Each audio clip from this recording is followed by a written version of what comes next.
Hello friends, here is the promised video about the visit at the humpback whale bay. So here we are on Blue Dolphin heading from Harvey Bay to Platypus Bay um, in the Great Sandy Marine Park. Here we're passing Round Island and Woody Island and the Big Woody Island, behind which there is Fraser Island, the biggest sandy island in the world. Now it's called Kagari, which means paradise. Um, Captain Pete is telling us what we should look out when we look out for whales. So it's the blow that you're seeing right here, or shadows under the water, which could signify a approaching whale. Also sparkles of the sun on the whale's flukes in the distance or on the whale's body, the footprint when the whale dives, and there is that sort of patch of flat surface on the sea. And of course, if a whale is breaching, or if a whale is any activity, tail slapping, peduncle slapping, pectoral fin slapping, and so on. So here we are, the whales have already approached us. There is a lot of, breathing happening, as I promised. They've been around us a little bit. And they're getting closer. So to tell you something about the whales, obviously whales are mammals, which means they are warm-blooded vertebrates that give birth to live youngs, and the youngs are suckling the mother's milk. Also, they have hair, so although there are not hairy whales in the water, on their heads there are little bumps called tubercles, and out of each one there grows a hair, which is not visible. Here the whales approaching, beautiful glow. The humpback whales are baleen or baleen whales. So we've got the cetaceans are obviously the divided in toothed whales and baleen whales.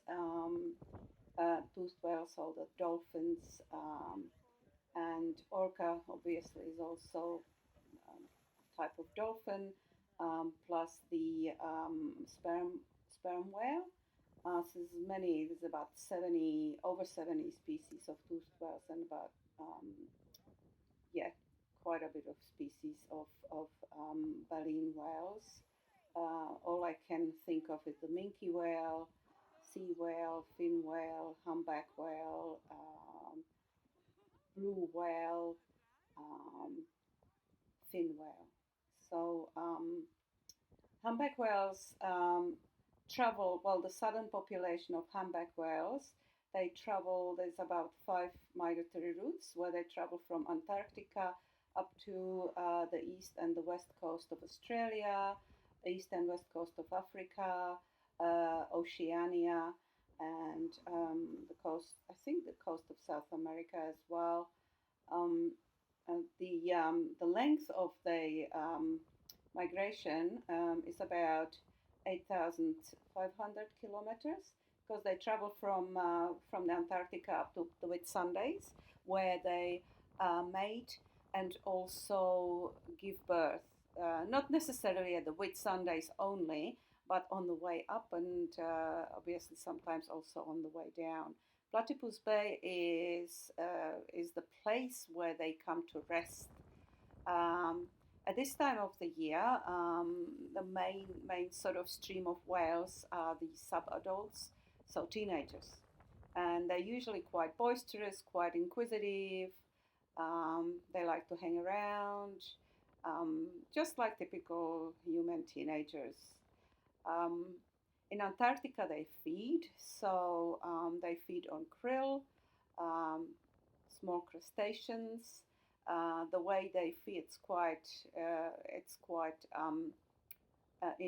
intricate, not intricate, ingenious, because they feed by bubble netting, which they do produce bubbles, like nets out of bubbles, where the krill sort of congregates, and then they come up from the depth with the mouth wide open, and they scoop the krill up, and that's where they ventral pleats or ventral grooves help their neck and their throat to expand to quite some enormous size.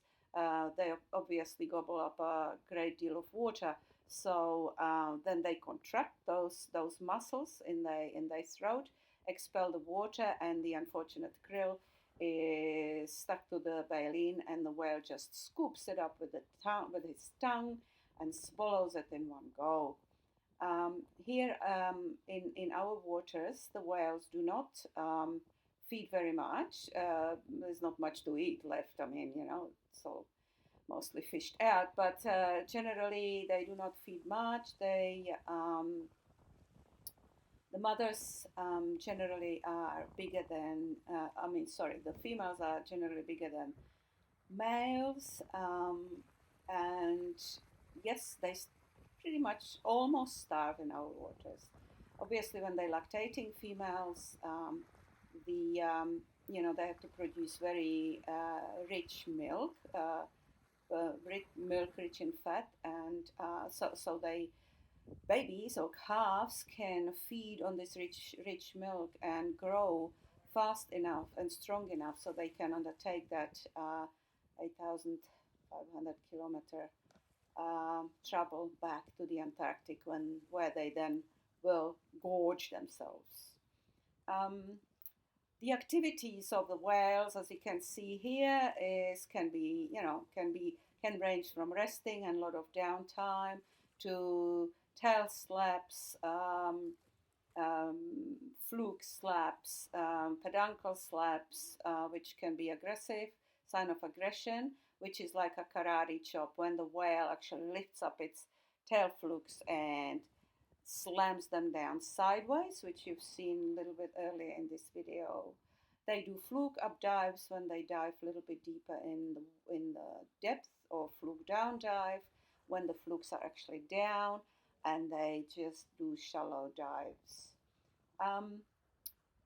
Obviously, whales are curious, so they check out the boats. These ones were sort of giving us a bit of a run around the boat because they were sort of surrounding us and they were sort of going around and around. So, as I said before, there was a lot of running around the boat, and that was fun. And here I just wanted to show you how the ocean was. So it was a bit up and down. It was fun, a bit windy, but it didn't matter. Here is the peduncle slap. So where the whale actually brings his tail flukes right down. There was the third whale that they were trying to chase away. Here you have some nice pectoral fin activity. The whale's pectoral fins are about as long, they are about 1/3 of their body length. So whales' size ranges from about 11 to 15 meters. So you can imagine that this could be up to a 5-meter long pectoral fin. I have also added some whale songs, which only male whales sing, and usually there is one sort of lead singer, and then you have got the other ones like the choir. The themes of the songs, Dr. Roger Payne is the main researcher into whale songs, so he did a lot of recordings of whale songs. I think the jury is still out on why males sing.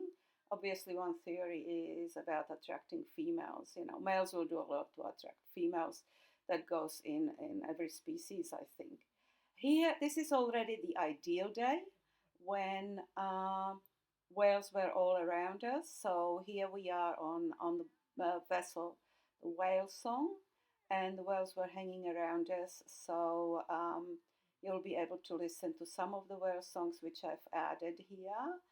And after this, you will also be able to see a short video from 2017 when we literally were surrounded by whales and we didn't know where to run quicker.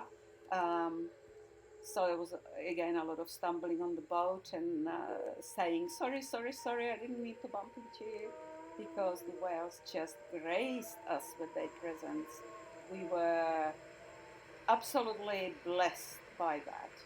Here the whales are checking us out. There's nothing more beautiful, to me at least, uh, than to look into to the whale's eye. So with this, I will bid you goodbye. I hope I told you at least something about our beautiful humpback whales of Platypus Bay. They stay here, they stay with us sometimes in the bay. You know, they come and go. They can stay there for up to a week or a day or only a few hours. So enjoy the view, enjoy watching these beautiful, magnificent, magnificent beings. I call them my brothers in the sea, and we will see you shortly again. Take care.